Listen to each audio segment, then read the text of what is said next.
Hey guys, open up your notes to a brand new page at the very top. This is The Road to Civil War, Part 2. We're going to be looking at 5 major events that help lead to civil war. Now remember last time we ended up with The Road to Civil War Part 1 looking at some of the compromises that tried to avert civil war to begin with. Well, now we're going to look at 5 events that help divide Americans even more. The Road to Civil War Part 2, which again basically is 5 major events that divide Americans and cause people to absolutely hate each other and plunge into one of the worst wars in all of American history, the U.S. Civil War. And the first event is the publication of a book. So here's the first thing. In 1852, a book called Uncle Tom's Cabin is published by an abolitionist living in the North named Harriet Beecher Stowe. Now, she is writing a story that is describing the horrors, what it's like to live under slavery. The story is about a young slave girl named Eliza who decides to run away from her plantation when her kid is threatened to be taken away from her. Along the way, they meet another slave called Uncle Tom, who is later killed in the story. Spoiler alert. And it describes what the conditions are like and how horrible it is for all the people involved. And both people in the North, mostly people in the North, read this story, but some people in the South read this as well. People in the South, they read this book and they feel like the North is attacking their way of life. They're attacking their economic system. Northerners read this book and they start thinking of everybody living in the South as evil, inhuman beings for treating other humans like this. So both sides, when they read this book, they form their own opinions, and the divide between America deepens. Both sides start pointing fingers at each other, and this is really how division in politics began. Now, please don't get me wrong. I'm not trying to defend slavery or anything like that in any way, shape, or form. But what I'm saying is when you start to see the other side as not only just wrong or disagreeing with you on any kind of political issue, but when you begin to see them as being pure evil for what they're doing, that leads to greater division. Now, in this case, I think it's justifiable. But, with other things that are happening in American politics today, do you feel it's on the same level of justification to be able to claim that somebody on the other side of the political spectrum is pure evil? Well, that's something you need to consider when you become a voter later on. Okay? But in these days, when Uncle Tom's Cabin was written, both sides start to see something wrong with each other's way of life, and the divide begins to grow. Number 2, Bleeding Kansas. Now, we kind of talked about this in the last set of notes that with the Compromise of 1850, states could choose whether or not they would be slave or free. There was no longer that line from the compromise, from the Missouri Compromise. I keep switching those around. Be careful that you don't. The line doesn't exist anymore, so with the Compromise of 1850, states can choose whether they're going to be free or not. But this creates a problem when Kansas wants to become a state. In 1854, Kansas wants to join as a state in the United States. And according to the Compromise of 1850, it should be able to choose its own way. Remember, they have popular sovereignty. They can vote on whether they will be slave or not. But this whole thing is going to backfire because Kansas, which is located right here, is next to free states and next to slave states. Now, there are actually more people living in Kansas at the time that are anti-slavery. But about a week before the vote happens, a flood of people come rushing into the state of Kansas from the southern slave states in order to try and flip the vote the other way. People come in, they vote, they claim to be residents of Kansas, and they are not. And when the voting day happens, when the election actually occurs, Kansas ends up voting for slavery. People are shocked all over the country. Southerners are shocked that this actually worked. Northerners are shocked. They believe this is a completely illegitimate election. Well, then more people start rushing in and mobs start forming. The Northerners form mobs. The Southerners form mobs inside of Kansas, and they start attacking each other. They start throwing bricks at newspaper offices that are printing the opposite beliefs of what their mob is promoting. So you'll have Southerners destroying Northerner places of residence and businesses, and Southerners doing the same thing, and absolute chaos erupts. This is the first time that Americans are losing their lives, of course not counting the slaves themselves, but this is the first time that people start openly attacking each other and drawing blood in the streets over this issue of slavery. Finally, federal troops are called in. They have to put down this rebellion, and before those troops arrive, 200 people are dead because of all the mob violence that erupts. And they nickname this event Bleeding Kansas because of all the blood that spilled over this issue. For the first time, blood is shed over slavery. So this is another event that divides Americans. Now that, once violence occurs, it's easier for violence to happen again. And so now people are in this mindset where violence is becoming an acceptable way of dealing with this division of opinion over whether there should be slavery or not. Both sides are becoming more comfortable with, hey, maybe violence is a viable option. Event number 3. Dred Scott. Dred Scott was a slave who, his master did a lot of business all over the United States, what was the United States at the time. And he would take his personal slave named Dred Scott with him on these business trips. Now, of course, occasionally these business trips would end up taking both of them into free states. And this is where a problem occurs with this. Dred Scott is traveling up with his master up to one of the northern states. I forget which one. I think it's like Illinois or something like that. But that particular state has a law that says if a slave is inside of that state for a certain amount of time, which I believe was about a year, then they automatically become free. Dred Scott lives inside of that state with his master for the required time under that state's law. But Dred Scott is unaware of this. And when he and his master go back down to the South, he learns from other slaves and other people that he should have been free. He should have been freed up in that free state. Okay? Now, it takes a while for all of this to happen, and eventually Scott's master ends up dying, his owner ends up dying, and Scott believes, hey, I should get my freedom, not only because my master is dead, but also because I was in a state where I should have been free a while ago. And he does the one American thing that we continue to see people do throughout history. He sues for his freedom. He takes it to the courts for justice. So he goes to court, and it works all the way up to the U.S. Supreme Court at the time period. And this is where everything falls apart for Dred Scott. He takes it up to the U.S. Supreme Court. He goes through the whole appeals process, and the justices agree to hear his case. But in a shocking pro-slavery vote, 7-2, 7 justices against 2 justices, they argue that Scott is still a slave.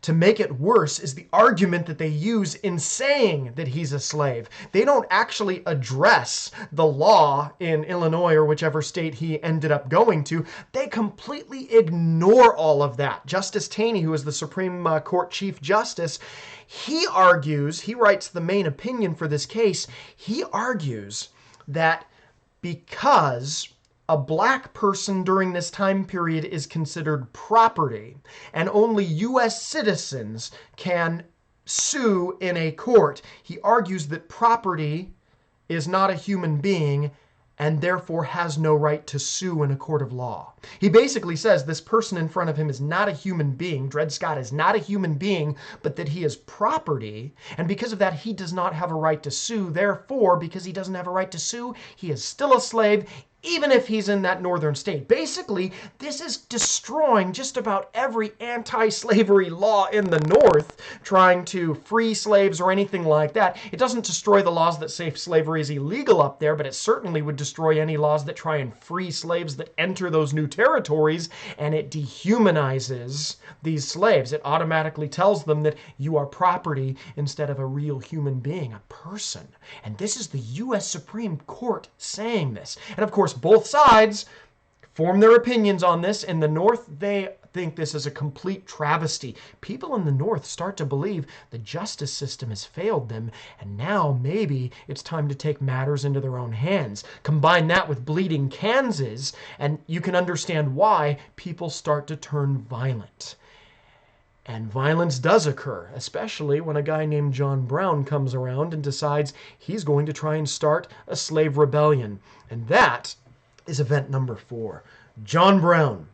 He's a staunch abolitionist. He's got several sons. He believes that slaves should not exist. Slavery itself should not exist. He was actually part of the rioting over in Bleeding Kansas, and now he believes that he has been told from God that he is going to start a rebellion and free all the slaves and have them rise up and kill their masters and free everybody through violence.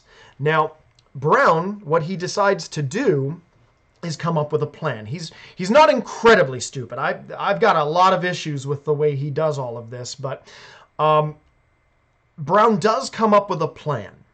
Okay? He realizes there is a federal arsenal in a town called Harpers Ferry, Virginia. Okay? A federal arsenal is a building where they keep their ammunition, their gunpowder, their cannons, their rifles, anything you need for weapons. They've got a federal compound there, an armory, that is stockpiled. And there's only a couple of guys guarding the thing because nobody suspects that anybody's going to break into this place and steal anything. So Brown's idea is to show up, take over this building, and hold it for 24 hours. And he's hoping that during that time, word will get out. Slaves around the immediate area will run away all at once from their masters, come over to this building, he'll distribute weapons to them, and then they will be able to fight their masters. And he's hoping this will spread and spread and spread into a full-size scale war where all the slaves in the South rebel and win their freedom. The problem is, this is an extremely naive plan. He does not figure out, well, once he takes over how this building, once he takes this over, how is he going to even communicate to the slaves in the surrounding area that they need to escape? How is he going to get word to them? Most of them can't even read and write. It's not like he can write messages and send them on their way.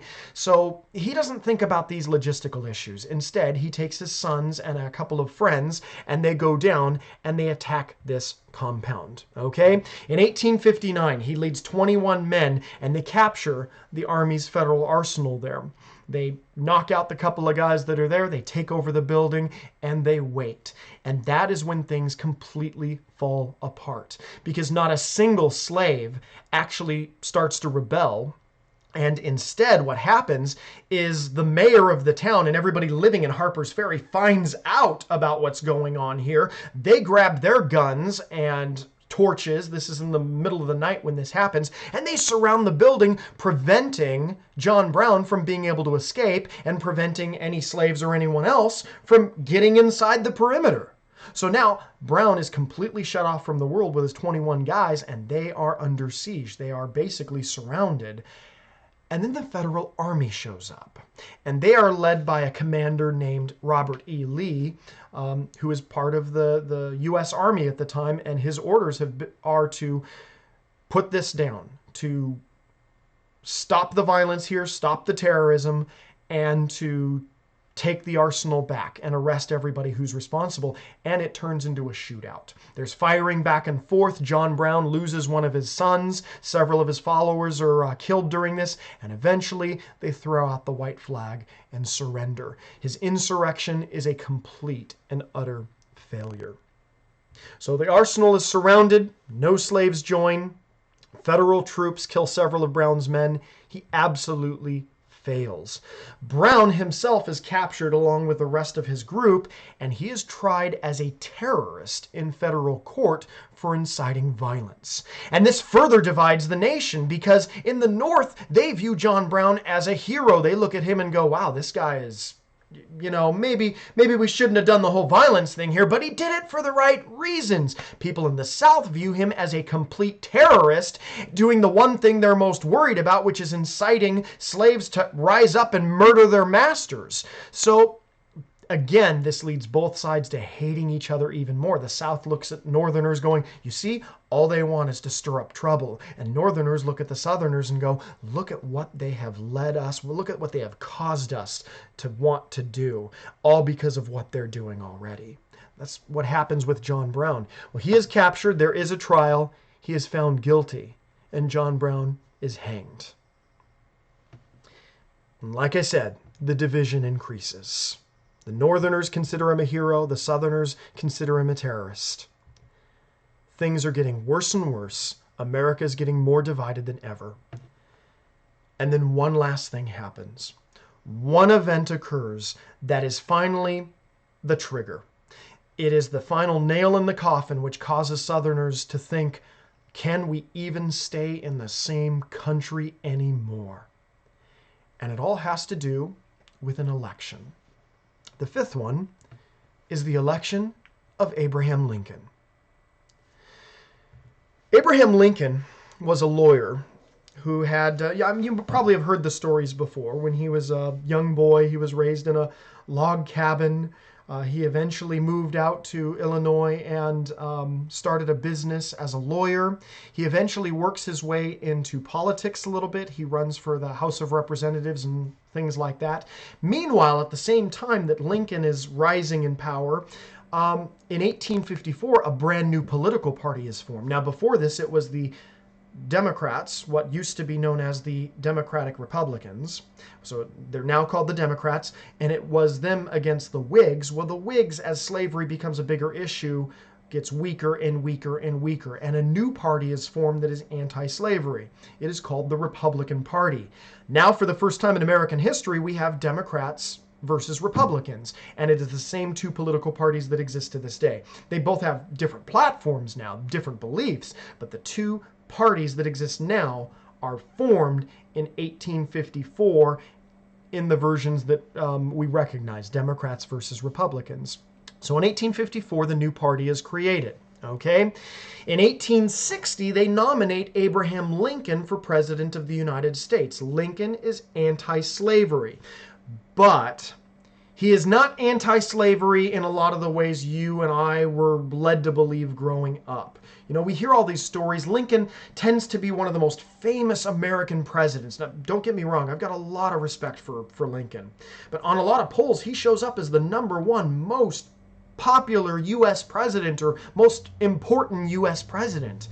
And a lot of people do that. They rate him that highly because he was so staunchly anti-slavery. At least that's what they think. Actually, Lincoln deep down had a lot of racist issues he had to deal with. Lincoln was anti-slavery, but his idea was not to free slaves and let them integrate fully into society and whites and blacks will get along well in America afterwards. Originally, Lincoln wanted to take every black person in America and ship them back to West Africa. True, he wanted to, that was his idea originally of a slavery-free America, take every black person and get them out of here and send them back to Africa where the race had originally come from, according to his thinking. So,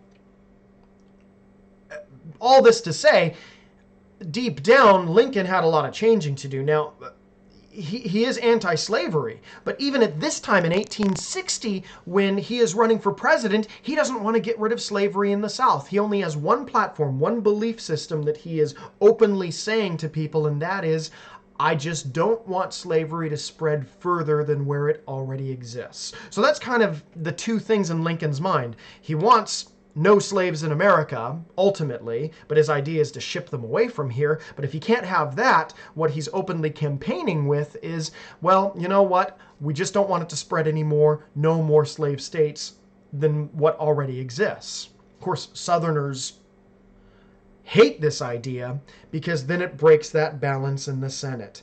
If slavery is not allowed to expand, that means the next time a northern state, a free state, gets into the Union, into the United States, they will be outvoted in the Senate, and it's possible to pass an anti-slavery law in the federal government. That is why the South almost immediately hates Lincoln when the North nominates him for president, when the Republican Party puts him on the ballot. Okay? Now, like I said, he is against slavery spreading, but he has no problem with it continuing to exist where it already exists. But the Southerners see him as a threat because they know if he gets elected and people agree with his idea, it means there will be no more slave states and slavery will die a lot sooner than people in the South want it to. And they're worried about their economy collapsing as a result. They see Lincoln as a threat and they realize that the South is probably as strong as they are ever going to be, and now might be the only chance they have to break away, to secede from America and start their own country. Southerners don't want a country where Lincoln is president. Now, during the election of 1860, most Southern states don't even put Lincoln on the ballot. They hate him so much. Okay? So Lincoln loses every single Southern state. Completely. He does not win a single Southern state. But because the population of the North is so big and they have more electoral votes, he wins the 1860 election. Barely, but he still wins, okay? And like I said, he wasn't even on the ballot in places in the South. Unfortunately, in the South, there were so many Democrats running. I think there were 2 or 3 of them running for president. They ended up splitting the vote, and Lincoln ends up taking this whole election. Once Lincoln wins, Southern states have to decide, are we going to stay in this country? Because remember, they voluntarily came into this country with the Declaration of Independence. Are they going to continue to stay in this country and change it from the inside? Or are they going to separate and create their own country? Once Lincoln's elected, many of them decide to leave.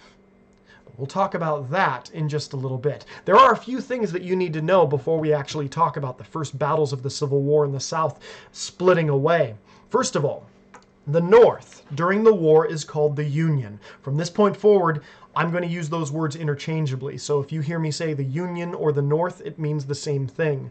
The South will join as their own group, and a group can also be called a confederacy. They call themselves the Confederacy, okay, or the Confederate States of America. So I will interchangeably use Confederacy and South at the same time as well. Yankee is the word that Southerners would call Northerners. They would call them Yankees.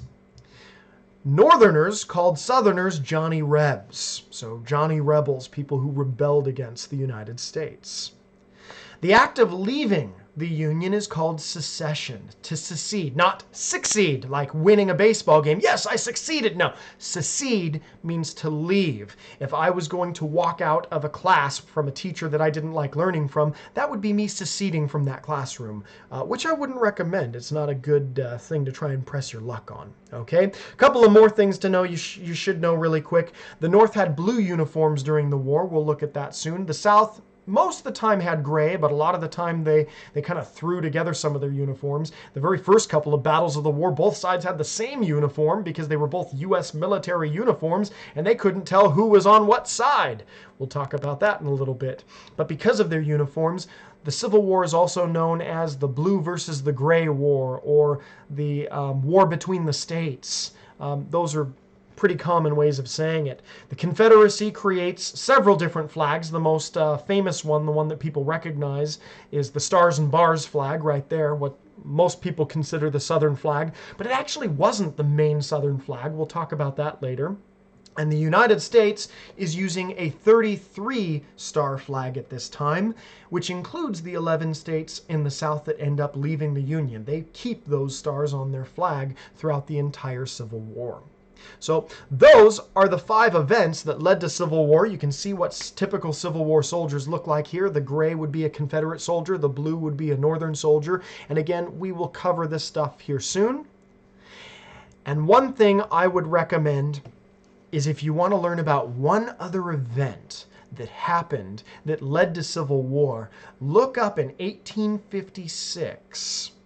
There was a fight in Congress between a guy named Preston Brooks and a guy named Charles Sumner, where one guy literally almost got beaten to death in the middle of Congress over the Civil War. And from that point forward, people were armed. They were packing guns in Congress for fear that they might have to shoot each other in the middle of Congress over this debate of slavery. So if you want something neat to look up, usually in class I reenact this.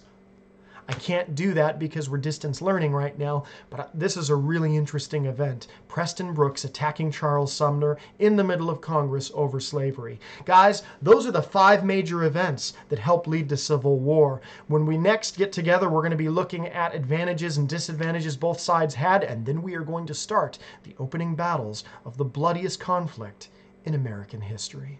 Have a good day.